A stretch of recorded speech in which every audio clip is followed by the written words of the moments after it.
오늘 여러분들 만나 뵙게 돼서 반갑습니다. 저는 임동환 목사입니다. 지난 시간에 이어서 마음의 치유와 용서, 이런 두 번째 시간으로 말씀을 나누겠습니다. 우린 지난 시간의 마지막에 분노에 대한 이야기를 마무리하면서 강의를 마쳤어요. 우리가 분노하지 말아야 된다는 얘기했어요. 가인이 분노했고 그 분노로 말미암아 동생을 죽일 수밖에 없는 인류의 첫 살인자가 되었다는 것이죠. 분노는 우리 몸에도 아주 해롭습니다. 존 스워츠버그 박사라는 UC 버클리 건강 뉴스를 쓴 그 분의 글에 의하면 분노와 건강의 연관성에 대한 연구 보고서를 발표했는데요. 분노는 적대감, 흡연, 음주같이 아주 좋지 않은 습관이고 또 스트레스 호르몬을 분비시켜서 사람들의 몸에 면역력을 약화시킨다는 겁니다. 심장병의 요인이 있는 사람, 또 폐경 여성들 가운데는 이런 분노가 사망의 어떤 위기를 증가시킨다는 그런 연구 결과를 발표를 했어요. 그러니까 분노해야 되겠어요? 안 해야 되겠어요? 근데 그게 잘 안 되잖아요, 그죠? 분노를 안 해야 되겠는데 우리 마음속에 상한 마음 때문에 내가 분노하지 말아야 되겠는데 라고 생각을 하면서도 나도 모르게 자꾸 분노하고 연약하게 된다는 거죠. 그래서 우리 마음속에 있는 이런 상한 마음이 치유돼서 하나님 은혜 가운데 여러분 분노를 이기는 여러분 되길 바랍니다. 우리가 또 한번 생각해 보려는 마음은 네 번째 마음인데요. 그것은 굶주린 마음입니다. 굶주린 것은 우리가 누군가에게 인정받지 못할 때, 사랑받지 못할 때 우리는 굶주리다고 얘기하지요. 정에 굶주렸다, 사랑에 굶주렸다, 인정에 굶주렸다. 우리 그런 얘기 많이 듣잖아요. 그래서 굶주린 건 말 그대로 배고픈 거예요. 배가 고프면 뭔가 자꾸 먹으려고 하는 거잖아요, 그죠? 그런 것처럼 굶주린 사람은 다른 사람의 사랑을 자꾸 받으려고 하는 거예요. 근데 문제가 뭡니까? 사람들한테 사랑을 자꾸 받으려고 하면 이건 집착하게 되는 것인데, 여러분 어떤 친구가 여러분 집에 와서 놀러 와서 나 집에 잠깐 놀러 갈게 하고 와가지고 한 12시간을 집에 있는다면 어떻게 하시겠어요? 왔으면 차 한 잔 마시고 조금 얘기하다 그냥 가야 될 텐데, 그죠? 나도 설거지도 해야 되고 빨래도 해야 되고. 근데 와서 집에 안 가고 계속 그러고 있으면 얼마나 힘들겠어요. 그게 문제가 뭐예요? 그 마음속에 굶주림 때문에 그렇죠. 마음이 굶주려서 계속 나를 좀 인정해 달라는 거예요. 나를 사랑해 달라는 거예요. 그 되게 굶주린 사람들이 이런 사랑에 굶주린 것을 볼 수 있습니다. 성경에 보면 아버지 이삭은 에서와 야곱 두 아들 가운데 에서를 편애했습니다. 아버지는 에서가 참 듬직하고 좋았던 거예요. 왜냐하면 에서는 당시에 사냥을 좋아했고 아버지는 이런 활동적인 에서를 참 좋아했습니다. 근데 야곱은 늘 엄마 옆에 있어요. 부뚜막에서 늘 엄마 오늘의 요리 이런 거 하고 있고요. 그래서 야곱은 별로 마음에 안 들어요. 그래서 늘 에서를 편애하고 있습니다. 근데 아버지가 자식을 사랑해 주는 것이 얼마나 중요한지 몰라요.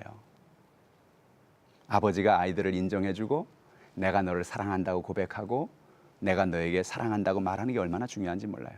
에서에겐 아버지가 잘해주는데 야곱에겐 별로 안 해주는 거예요. 그래서 야곱은 마음속에 늘 사랑에 굶주려 있는 거예요. 여러분이 성경에 보면 참 눈물 나는 장면이 있어요. 이제 하나님께서 하나님의 때가 돼서 에서와 야곱에게 하나님이 이제 이삭을 통해서 복을 빌어주는 그런 장면이 오는데, 그때 엄마가 가서 그러죠. 예, 드디어 날이 왔다. 아버지가 에서한테 오늘 축복을 한댄다. 너 빨리 준비하고 들어가라. 그러니까 야곱이 뭐라? 엄마 안 돼요. 왜? 아버지가 저를 만질 거예요. 형은 털이 많은 사람이고 나는 털이 없이 매끈매끈한 사람인데 나는 들어갔다가 아버지한테 잘못하면 큰일 날 거예요. 다 알아챌 거예요. 그걸 어떻게 알았을까? 아버지가 만진다는 걸 어떻게 알았을까? 봤죠. 맨날 아버지가 에서만 다가오면 에서를 끌어안고 만지고 쓰다듬고 하는 모습을 보면서 멀리서 야곱은 나도 저랬으면 좋겠다. 나도 아버지가 저렇게 해줬으면 좋겠다. 그런 생각을 가지고 살았던 거예요. 그 마음속에 그런 아픔이, 그런 연약함이 굶주려 있었어요. 사랑에 굶주려 있었어요. 부모가 자녀에게 무관심하거나 사랑을 주지 않을 때 자녀들은 굶주림 속에 있습니다. 이런 굶주린 마음이 생기면요, 우리 마음속에 나도 모르게 우울함이 다가와요. 그래서 나도 모르게 사람들에게 지나치게 인정받으려고 하고 어떤 때는 나도 모르게 공격성을 가지고 사람들을 공격을 하는 경우도 볼 수가 있습니다. 이 굶주림의 또 하나의 큰 문제는 이 굶주림을 사람들이 채워주지 않을 때 다른 어떤 물건이나 다른 어떤 사물로 인해서 채우려고 하는 거예요. 그래서 우리가 흔히 우리 주변에 보는 알코올 중독이라든지 마약 중독이라든지 대개 이런 중독을 가진 사람들은 중독이 그냥 오지 않습니다. 누군가에게 사랑받고 누군가에게 인정을 받아야 하겠는데 누구도 인정해주지 않습니다. 사랑해주지 않습니다. 누구도 나를 사랑한다고 고백하지 않습니다. 그래서 그들이 늘 가는 게 뭐냐면 그런 마약이나 그런 알코올이나 그건 뭐예요? 언제든지 내가 가면 거기 있거든요. 마약은 거기 있거든요. 알코올은 거기 있거든요. 내가 손만 펴면 항상 나한테 나를 인정해 주는 것 같거든요. 왜? 내게 기분 좋게 만들어주고. 물론 제가 해보진 않았지만 그렇다고 그래요. 마음에 기쁨을 주고 그래서 그 마음 속에 이것이 나를 사랑하는 것 같은, 내가 사랑받는 것 같은 어떤 사람이 노름을 하시는 분이 있었는데요. 제가 그분한테 한번 여쭤봤어요. 아니 왜 이렇게 노름을 하세요? 그 노름 때문에 집안이 그렇게 힘들고 가정이 그렇게 막 풍지박산이 나고 그러는데 왜 노름을 그렇게 하시는 거예요? 그러니까 그분이 그런 거예요. 목사님, 전 거기 가면요 마음이 편해서 그래요. 거기 가면요 항상 저를 기다려줘요. 그러니까 거기서 인정을 받는 거예요. 거기서 자기가 하나의 내가 사랑받는 존재라는 것을 거기서 느끼는 거예요. 그 사람들의 마음속에 이런 굶주림을 가지는 것은 또 다른 인생의 문제를 만드는 것입니다. 우리가 어려서부터 사랑받고 인정받고 살아야 될 이유가 바로 여기 있는 거예요. 그래서 여러분 오늘부터 집에 돌아가셔서 여러분 자녀들에게 사랑을 많이 표현하세요. 제가 특히 이제 아버지들에게 이런 얘기를 많이 하는데 우리 아버지들은 이 사랑을 표현하는 데 있어서 좀 익숙하지 않잖아요. 우리 경상도 남자들은 하루에 3마디면 끝난다잖아요. 그죠? 집에 들어와서 아는 뭐 애는 어쩌냐 그죠? 밥도 밥 달라는 얘기죠. 자자. 그럼 끝난대요. 근데 무슨 애들한테 얘기를 하겠어요. 그죠? 무슨 애들한테 사랑한다고 고백하겠어요. 근데 요즘에는 그렇게 살면 안 돼요. 아이들에게 사랑을 고백해 줘야 돼요. 왜냐하면 아이들에게 사랑을 고백하지 않으면 아이들은 부모가 사랑하는 줄 몰라요. 우린 그러잖아요. 아유 다 알아. 아이고 모르겠어. 내가 사랑하지. 대개 아버지들은 그러거든요. 사랑한다고 고백하라 그러면요. 아이들을 아버지는 뭐냐면 아이고 목사님 말 안 해도 다 압니다. 제가요 다 사랑하지요. 저희 아버지도 저한테 그랬고요. 저도 그렇게 사는 겁니다. 아니에요. 사람은요 말하지 않으면 몰라요. 그래서 아마 이삭도 마음속에는 야곱을 사랑했겠지요. 둘째 아들이니까. 그러나 그의 표현은, 그의 모습은 에서에게 나타났어요. 에서를 만지고 에서를 포옹하고 그 모습을 야곱이 보면서 그 마음속에 큰 굶주림이 그의 삶에 있었던 거죠. 그래서 그는 결국 그 집안에서 큰 어려움을 만들지 않습니까? 그 아버지의 사랑을 받는, 내가 아버지의 저런 인정을 받지 못한다고 한다면 아버지의 축복이라도 내가 받아야 되겠다. 그래가지고 아버지를 속이고 형을 속이고 그리고 결국은 아버지 앞에 들어가서 축복 기도를 받지요. 그 축복 기도가 도대체 뭔데? 그것 때문에 집을 떠나서 얼마나 고생을 하고 인생을 살아갑니까? 아버지도 어머니도 못 보고 정말 형과의 어떤 그런 갈등 속에서 인생을 살아가는 야곱의 모습을 보죠. 굶주린 삶의 전형적인 모습인 것이죠. 오늘 저 여러분에게 이런 굶주림이 치유되기를 원합니다. 아멘. 5번째는 열등감이에요. 성경에 보면 야곱에게는 12명의 아들이 있죠. 근데 여러분 사실 이 편애라는 이야기는 사실 야곱에 있어서는 별로 좋은 얘기가 아니에요. 아마 야곱은 일평생 살아가면서 그런 말 했는지 몰라요. 나는 앞으로 애를 낳으면 절대로 편애하지 않을 거야. 왜? 내가 편애를 당했으니까. 아버지가 에서만 사랑하고 나를 안 사랑했으니까 나는 절대 애를 낳으면 나는 똑같이 사랑해 줄 거야. 아마 그랬을지 모르겠어요. 이걸 우리가 내적인 맹세라고 그래요. 근데 대개 이 내적인 맹세는요 지켜지는 법이 없어요. 사람은 자기가 느끼고 자기가 본 대로 살아가는 것이기 때문에 그래요. 야곱이 자녀를 낳았는데 12를 낳았어요. 12아들이 성장을 하는데 그 중에 11번째 아들이 요셉입니다. 이 요셉은 정말 눈에 넣어도 아프지 않은 아들이에요. 라헬이 낳은 첫 번째 아들이거든요. 라헬이 애를 참 오랫동안 못 낳았어요. 근데 결국 낳았는데 라헬을 얼마나 사랑했는지, 그죠? 라헬을 사랑해서 그렇게 7년간 더 일하고 그가 결혼할 정도로 정말 라헬을 사랑했는데 그 라헬이 낳은 첫 아들 요셉을 보니까 그렇게 또 이 라헬을 닮은 것 같아. 믿거나 말거나. 너무너무 이쁜 거예요. 그래가지고 성경에 보니까요, 야곱이 얘한테만 채색 옷을 지어 입혀줬어요. 이 채색 옷은 칼라옷이에요. 당시에 여러분 사람들이 이렇게 칼라옷을 함부로 못 입습니다. 그냥 뭐 희쭈구리한 옷이라든지 뭐 이렇게 시꺼먼 옷이라든지 뭐 이런 단색의 옷을 입는 거지. 그리고 이제 하도 안 빨아가지고 이게 무슨 색깔인지 잘 모르는 색깔 그런 옷이나 입고 있는 거지. 무슨 애한테, 그죠? 애한테 칼라옷을 입힌다는 게 보통 사건이 아니죠. 한번 생각을 해보세요. 11명의 형제들이 한 명의 요셉을 바라보면서 그 아버지가 그를 향해서 채색 옷을 지어 입혀주고 그를 사랑해주는 어떤 그런 모습을 보면서 그 마음속에 얼마나 힘들었을까요? 자기도 모르게 마음에 막 열등감으로 고통당하고 연약하게 된 거예요. 야곱은 자기가 그렇게 편애를 당했으면서도 자기도 모르게 편애하는 거 있잖아요. 여러분, 우리가 조심해야 될 것은 나도 모르게 내가 편애를 당하고 살았는데 내가 우리 아이들 키우면 나도 모르게 편애하는 모습이 그대로 나타나는 거예요. 왜 그래요? 우리 마음에는 상한 마음이 그대로 우리 안에 일하고 있기 때문에 그래요. 열등감을 가지고 살아가는 사람은 스스로의 가치를 인정하지 않으려는 경우가 참 많습니다. 형들도 괜찮은 사람들이에요. 요셉의 형들도 대단한 사람들이에요. 근데 그들은 아버지가 요셉만을 인정하고 그만을 환영해 주기 때문에 그 마음속에, 형들의 마음속에는 늘 평안이 없어요. 여러분, 사람들의 마음속에 열등감이 생기기 시작하면, 열등감이 한번 일하기 시작하면 정말 힘들어집니다. 열등감은 자꾸 누군가가 하고 비교하는 마음이에요. 친구가 연락이 왔어요. 야, 나 요번에 34평 집 샀어. 속이 뒤틀리기 시작하는 거예요. 옛날에 학교 다닐 때 나보다 공부도 못하던 게 말이야. 네? 남편 하나 잘 만나가지고 또 누가 전화가 와서 야, 요번에 나 벤츠 뽑았다. 참 기가 막힌 거예요. 그래서 그날부터 어땠네요. 나도 34평 사야지. 나도 벤츠 사야지. 근데 돈이 어디 있어? 돈이 있어야 사지. 그러니까 그게 뭐예요? 거기서부터 자기 자신에 대해서 열등감이 막 오는 거예요.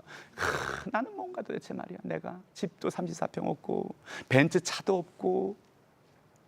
근데 문제는요, 우리가 어떤 주변의 어떤 사건, 어떤 것에 우리의 가치를 맞추기 시작하면 그건 끝없이 끌려가는 거예요.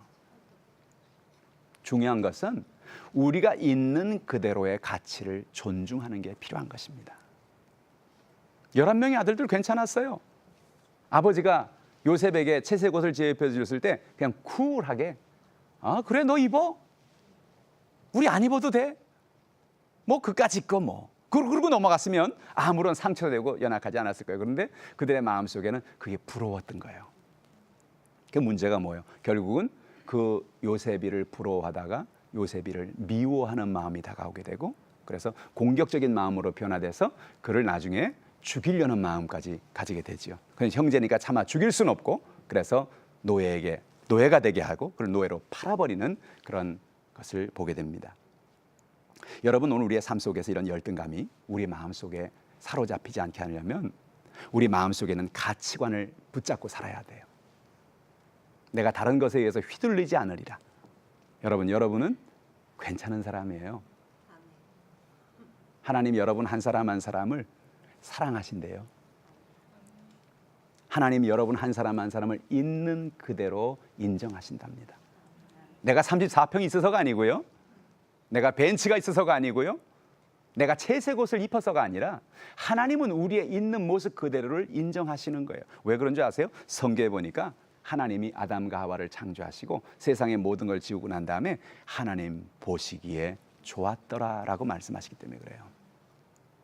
하나님은 여러분 있는 모습 그대로를 다 보기 좋아하세요. 여러분의 있는 모습 그대로가 하나님 보기엔 대단한 사람인 거예요. 인정해 주시는 거예요. 그래서 우리 마음속에 내가 다른 어떤 것 때문에, 다른 어떤 물질 때문에, 내가 다른 어떤 세상적인 어떤 것 때문에 내 마음에 끌려서 열등감 속에 살아가지 않는 저 여러분 되기를 바랍니다. 아멘. 6번째는요, 죄책감입니다. 이 죄책감은 우리가 어떤 죄를 지었을 때 우리 마음속에 끊임이 없이 우리의 삶을 끌어내리는 그런 아픈 마음입니다. 요셉을 팔았던 마음, 그 형들의 마음 속에 바로 이 죄책감이 있었습니다. 무슨 죄책감이 있었으려고? 고소하다 그랬겠지. 아, 잘됐다 그러겠지. 우리는 그렇게 생각할 수 있잖아요. 드디어 보냈다. 아이고, 이제 우리는 아버지의 사랑을 받을 수 있겠다. 그렇게 그들이 축하하지 않았을까요? 아마 처음엔 그랬을 거예요. 처음에는 요셉한 돈도 있겠다. 근데 아버지한테 가보니까요, 아버지가 얼마나 슬퍼하는지, 내가 내 아들을 잃었구나, 그 사랑하는 아들을 잃었구나 막 우는데, 아버지의 그 우는 모습을 보면서 너무너무 괴로운 거예요. 너무너무 막 죄책감이 올라오는 거예요. 근데 그들의 죄책감이 어디에서 가장 깊이 올라왔냐면, 성경에 보면 이제 가나안 땅에 흉년이 다가왔습니다. 이미 그 사이에 요셉은 애굽에 가서 총리가 되어 있는 그런 시절이죠. 애굽에 7년간 풍년이 다가오고 그 다음에 7년간 흉년이 다가올 것인데, 그것을 잘 관리할 수 있는 사람을 세워서 이것을 하십시오라고 꿈 해몽을 해줬던 것이 요셉인데, 왕이 그 말을 듣고, 야, 너 어떻게 그 해몽을 이렇게 잘하냐? 네가 그 총리해라. 그래가지고 어저께까지만 해도 감옥에 있던 사람이 갑자기 그 총리가 되어서 그가 애굽의 총리가 되어 있었어요. 풍년일 때는 괜찮았어요. 가나안 땅도 풍년이었으니까. 그런데 흉년이 다가오면서부터 사람들이 먹고 살 것이 없어지자 애굽에 있는 사람들뿐만 아니라 주변에 있는 나라 사람들이 다 애굽으로 몰려오기 시작했어요. 가나안은 형제들도 마찬가지였어요. 그들은 그곳에 요셉이 총리가 됐으리라고는 꿈에도 생각을 못했죠. 그런 일은 상상도 못한 거예요. 그런데 그들이 가서 애굽에서 양식을 사러 왔다 그러니, 당신들 어디서 왔습니까? 이스라엘에서 왔습니다. 가나안에서 왔습니다. 그래요? 그럼 우리 좀 높으신 분을 좀 만나야 되겠어요. 왜요? 이미 얘기를 해놓은 거예요. 혹시 가나안 땅에 누가 뭘 좀 사러 오거든, 여러 명이 좀 오거든, 좀 나한테 좀 데리고 와라. 그러니까 가만히 보니까 형들이 그곳에 와 있는 거예요. 그들은 보자마자, 요셉을 보자마자 총리라고 생각하고 넙적 절부터 하죠. 그죠? 옛날에 요셉이 가졌던 꿈이 이루어지는 순간이죠. 그리고 그들이 우리에게 곡식을 좀 파시면 좋겠습니다. 우리가 다 굶어 죽게 생겼습니다. 너희들은 어디서 왔느냐? 아버지가 누구고 형제는 뭐고? 그러니까 이런 얘기 저런 얘기 다 하면서 얘기하는데, 요셉이 너희들 가만히 보니까 요즘에 우리나라에 스파이가 많다. 너희들 가만히 보니까 스파이 같아? 그러니까 여기서 난리가 난 거죠. 아유, 아닙니다. 우린 스파이가 아니에요. 우린 그런 사람이 아니에요. 정말이에요. 우리 집에 저 베냐민이라는 동생도 남아있고요. 동생이 있어? 그럼 걔 좀 데리고 와봐. 큰일 났어요. 이거 동생 데리고 오라 그랬다가 좀 잘못되면 또 어떻게 되는 거예요? 그때 형들이 거기서 무슨 얘기를 하냐면 그런 얘기를 해요. 형들, 이거 그것 때문에 그러네요. 뭐? 우리가 요셉이를 판 것 때문에 우리가 지금 이런 일을 당하네요. 이게 무슨 얘기인지 아세요? 그들의 삶 속에 죄책감이 있었다는 거예요. 그들도 모르는 사이에 순간순간 어떤 어려운 일이 다가오면, 어떤 문제가 다가오면 그것이 그 죄책감이 스물스물 올라오는 거예요. 그래서 그들의 마음속에 고통을 주는 거예요. 아, 우리 가정에 문제가 생긴 거 바로 이거 그때 그것 때문이야. 지금 이런 어려움이 생긴 거 바로 그때 우리가 그 죄를 지었기 때문이야. 여러분, 우리는 혹시 그런 거 있지 않나요? 우리가 인생을 살다가 뭔가 일이 잘 안 풀리면, 뭔가 어려움이 생기면, 그래, 내가 그때 그 죄를 지어서, 내가 그 죄 때문에 이런 일이 다가왔구나. 그런 생각 들 때 있지 않나요?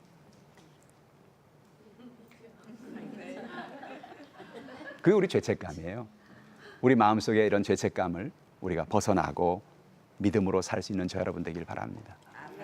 하나님께서 우리의 마음을 치유하시고 우리 마음에 평안을 주기를 원하시는 것입니다. 그래서 우리는 우리 마음에 이런 우리 마음 속에는 여러 가지 상한 마음들의 고리를 깨트려야만 합니다. 이런 6가지의 또는 그 이상의 여러 가지 상한 마음이 있을 수 있겠습니다만, 모든 상한 마음은 마치 쇠사슬처럼 고리가 연결되어 있어요.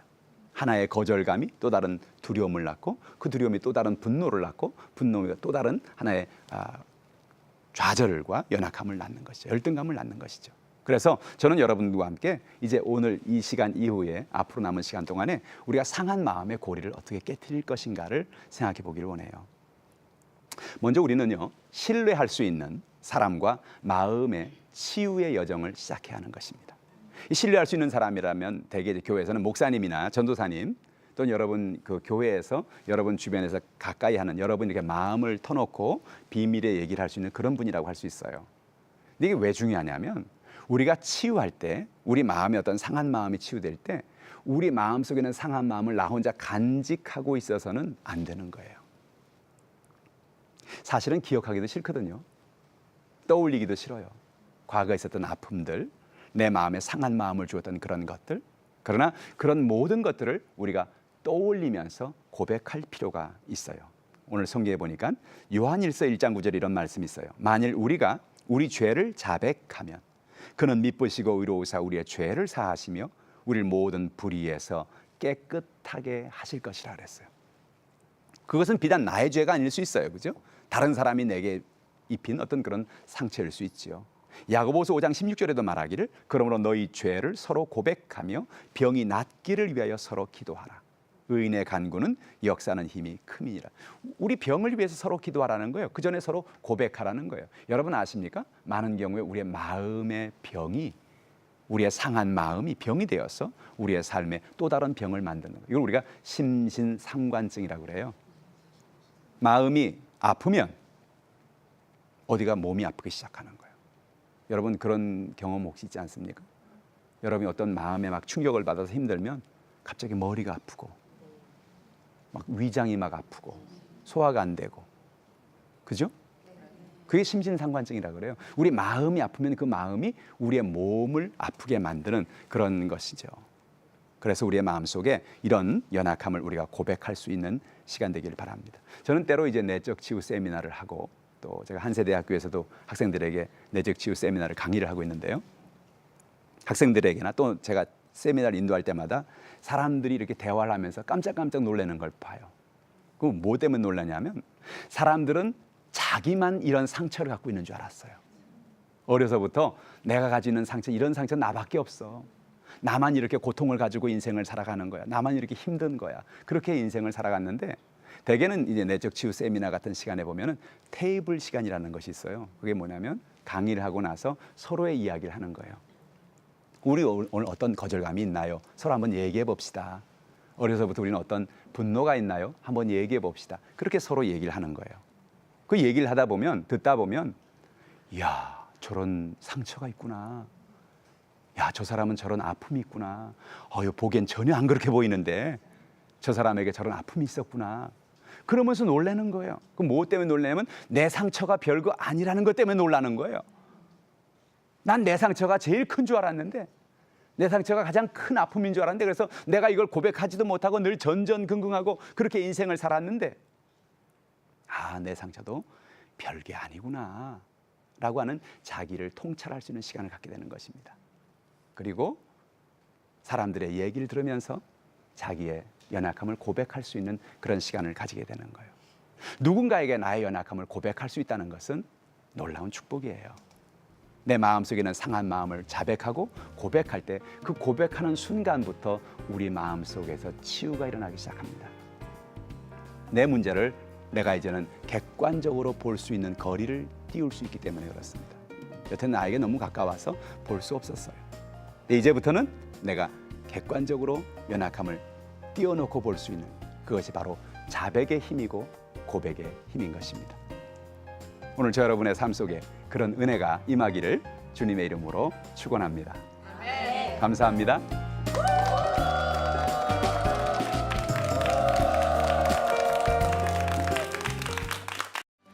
이 프로그램은 CTS 방송가족의 사랑과 후원으로 제작되었습니다.